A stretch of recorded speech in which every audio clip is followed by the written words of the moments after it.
Hi, this is Sandra Alvarez of medievalist.net, and I'm here speaking with Michelle Armstrong Partida of the UCLA.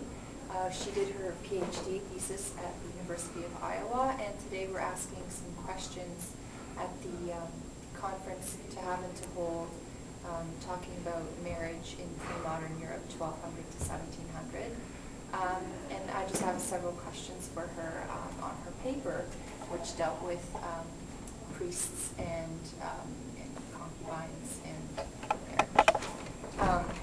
The idea that clerics have wives or concubines during the later Middle Ages would be surprising for a modern audience. Can you tell us more about that situation?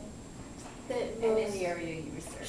Sure. I think that many people have just assumed that priests have always been celibate since the beginning of the early church, when in reality it's a movement that gained momentum in the 11th and 12th centuries and really peaked in 1214 during the Lateran Council. So that is really when the church came in and said, no, you really must be celibate.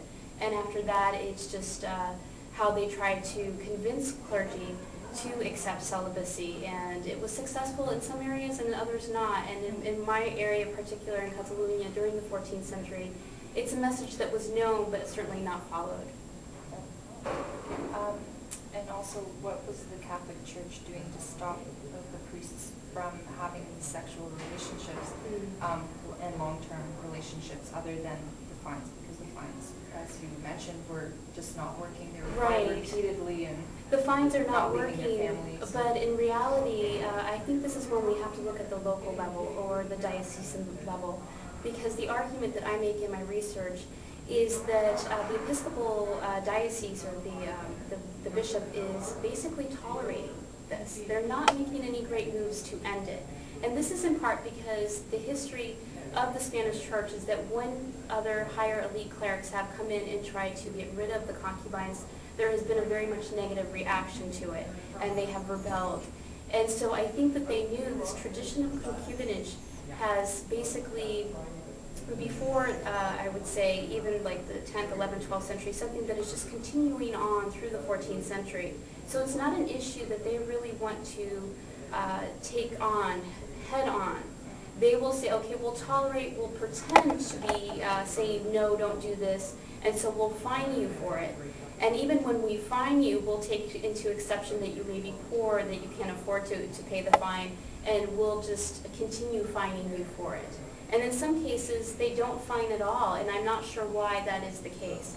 But in general, what I can tell you is that the bishop's administration is tolerating it to a certain extent. They want to have the appearance that they're dealing with it through fines, because this is the fining system is not just Catalunya, it's most of Spain is doing the same type of thing. So they can't say, oh, I'm tolerating more than other bishops in Spain. But nevertheless, this is how they are saying they are dealing with it, yes. And the other reason I know that they are tolerating it is because when I look at ecclesiastical court records, clerics are coming before the court for acts of violence, but not for having concubines.